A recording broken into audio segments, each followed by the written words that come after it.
खूप दिवसांनी आपण भेटलेलो आहे आणि आता आम्ही जिथे गेलो होतो तिथे 5 दिवस ॲक्च्युली आम्हाला थांबायचं होतं, पण पुढे सांगतेच काय कारण आहे. तर काही कारणामुळे जे आहे आम्ही 2 दिवसाआधीच निघालेलो आहे तिथनं आणि आता आम्ही हैदराबादसाठी निघालो आहे. तर आता आम्ही बसमध्ये बसलेलो आहे आणि बसमध्ये जे आहे युगितची मस्ती पूर्णपणे सुरू आहे आणि आता जातो आहे हैदराबादला. आणि सकाळी जे आम्ही 5:30लाच जे आहे हैदराबादला पोहोचून गेलो, त्यानंतर घरी आलो, झोपलो आणि आत्ता जे आहे ती मॉर्निंग झालेली आहे. त्यानंतर जे आहे युगितसाठी मस्त गिफ्ट्स आलेले होते, ख्रिसमस गिफ्ट्स. त्याच्या सँटानी त्याला दिले होते. आता आमचा सँटा म्हणजे आमचे बाबाच, तर युगितच्या पप्पांनी त्याच्यासाठी मस्त मस्त गिफ्ट्स आणले होते, तेच तो आता ओपन करत होता. ही एक कार आहे रिमोटची जी त्याला पाहिजे होती आणि त्याच्यासोबतच त्याचा आता सुरू होतं सकाळ. आणि एक हा ट्रक आहे, मॉन्स्टर ट्रकसारखा आहे बघा. आता तो किती हॅप्पी आहे. बापरे, मॉन्स्टर ट्रक ते रिमोटवाला. आहा, मज्जा आहे किसी की तभी.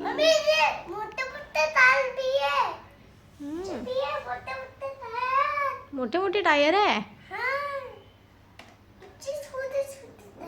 मुलांना हे गाड्यांचं एवढं वेड का असतं हे मला कळतच नाही. आता इथे आमच्याकडे गाड्या तर येऊन गेलेल्या आहे, पण त्यांना चालवायसाठी जे आहे ते सेल नाही आमच्याकडे.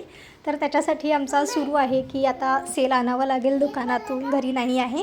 तर आता आम्ही सेल आणू आणि मग चालू. नंतर गेलो आम्ही हॉस्पिटलमध्ये डेंटिस्टकडे, कारण युगितचे ते दातांमध्ये खूप जास्त पेन होत आहे.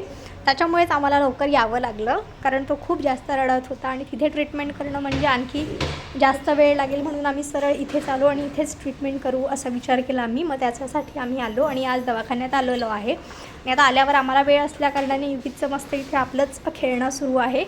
बरं झालं तिथेही प्ले एरिया, नाही तर माहिती नाही यांनी काय केलं असतं.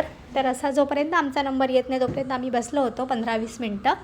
तोपर्यंत जे आहे त्याचं खेळणं सुरू होतं. त्यानंतर आम्ही आतमध्ये गेलो, डॉक्टरने चेक वगैरे केलं, इथे एक्सरे वगैरे काढले त्याचे. आणि आता आज त्यांचे डॉक्टर्स जे आहे पेडियाट्रिक ते अवेलेबल नव्हते, तर ते उद्या येणार आहे. तर त्यांनी आम्हाला उद्या परत 12 वाजता बोलवलेलं आहे, तर ते परत चेक करतील. घरी आलो, त्यानंतर सेल आणले आम्ही सोबत आणि त्यानंतर जे आहे कार सुरू झाली आमची.